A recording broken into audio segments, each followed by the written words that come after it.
शीतला माता की प्रमाणिक और पौराणिक कथा पूजन के बाद अवश्य पढ़ें या सुने। एक गांव में ब्राह्मण दंपति रहते थे।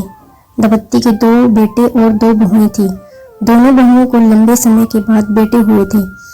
इतने में शीतला सप्तमी का पर्व आया।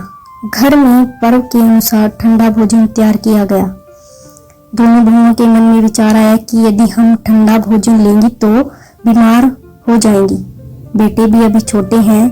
इस कुविचार के कारण दोनों बहुओं ने तो पशुओं के दाने तैयार करने के बर्तन में गुपचुप 2 बाटी खाना तैयार कर लिया।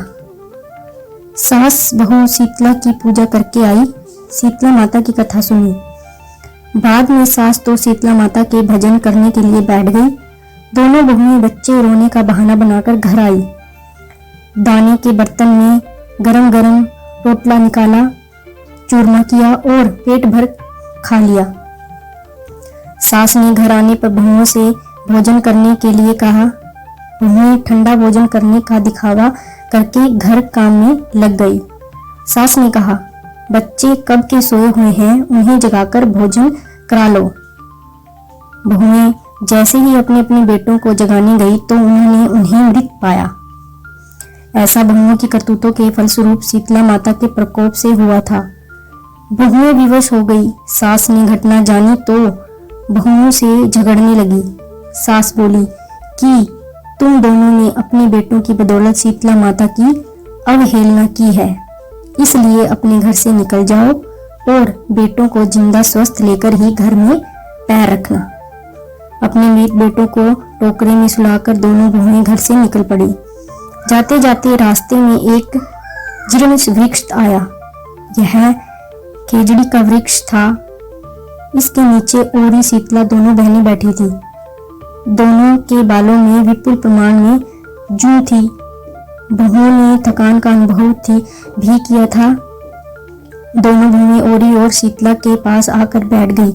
उन दोनों ने शीतला ओरी के बालों से खूब सारी जूं निकाली।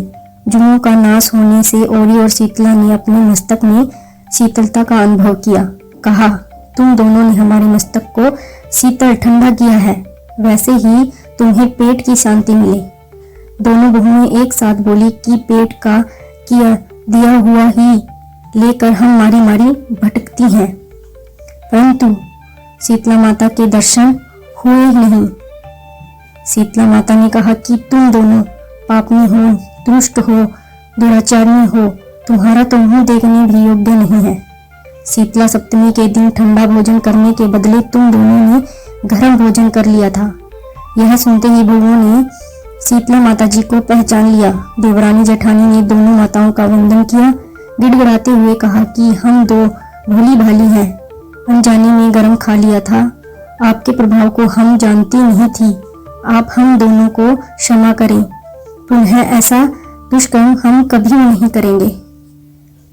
उनके पश्चाताप भरे वचनों को सुनकर दोनों माताएं प्रसन्न हुई। शीतला माता ने मृतक बालकों को जीवित कर दिया। बहुएं तब बच्चों के साथ लेकर आनंद से पुनः गांव लौट आई। गांव के लोगों ने जाना कि दोनों बहुओं को शीतला माता के साक्षात दर्शन हुए थे। दोनों का धूमधाम से स्वागत करके गांव में प्रवेश करवाया गया। बहुओं ने कहा कि हम गांव में शीतला माता के मंदिर का निर्माण करवाएंगी। चैत्र महीने में शीतला सप्तमी के दिन मात्र ठंडा खाना ही खाएंगी। शीतला माता ने बहुओं पर जैसी अपनी दृष्टि की वैसी कृपा सब पर करे। श्री शीतला माँ सदा हमें शांति, शीतलता तथा आरोग्य दे। जय शीतला माता की।